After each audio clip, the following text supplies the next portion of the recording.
Hello again and welcome to another edition of Lord Reags' Rant of the Day, Volume 1, Number 5. Lord Reags' dad was a police constable.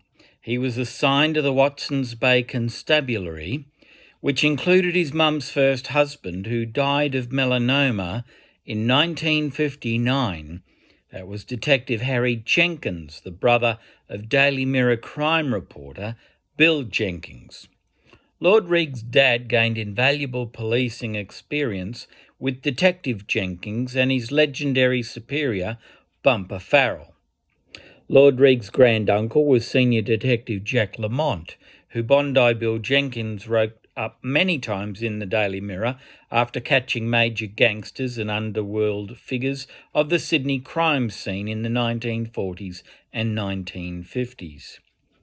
So the tragic loss of any policeman or policewoman cuts Lord Reags to the core. He sighs any time bogans and rednecks extol the virtues of cop killers like the notorious Australian bushranger Ned Kelly and his brother Dan. On October 26, 1878, the Kelly brothers ambushed and brutally murdered 3 Victorian policemen at Stringybark Creek in Victoria's remote Wombat Ranges. They were a father of 6, Sergeant Michael Kennedy, Constable Thomas Lonergan, and Constable Michael Scanlon. They were searching the forest for the Kelly brothers, who were wanted for the trumped-up attempted murder charge alleged by another policeman, Constable Fitzpatrick. The rest, as they say, is now Australian folklore. Ned Kelly was hung at the North Melbourne jail.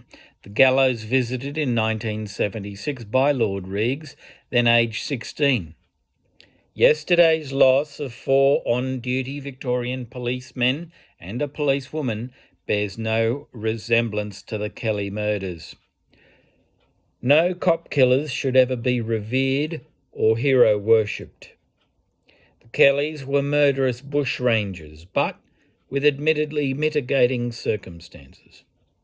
Ned had been the victim of an unfair setup by the evil manipulator Fitzpatrick, who was jailing Ned's mum for 3 years.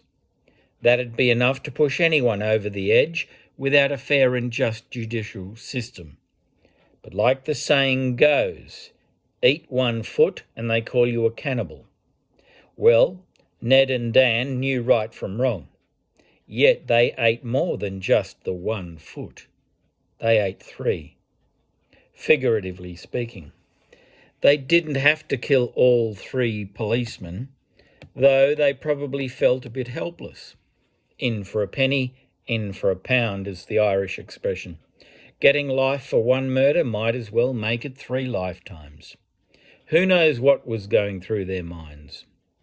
There were no such mitigating circumstances yesterday, however. If the truck crashing into the 3 policemen and 1 policewoman was indeed an awful accident, there was no excuse for the immature 41-year-old Porsche driver being breath-tested after a car chase to flee the scene. He not only caused their deaths by instigating the car chase, he took graphic photos of their mangled corpses before speeding off to share those same pics on his Facebook page. There is nothing mitigating or heroic in what this skylarking crackhead stockbroker did, save for giving himself up. This man was a gutless coward, and he always will be. He forever has the blood on his hands of Constable Josh Presney, 28, who only joined the force last year. The others include a female senior constable, a male senior constable, and another male constable. It was the worst police tragedy in Victorian history. Generations of unborn kids, grandkids and great-grandkids, just imagine that. Our deepest condolences go out to the devastated children of the deceased policemen and policewomen, and their grieving parents, grandparents and closest friends within the force. Nothing to rejoice here, folks. No heroes, Move along, please.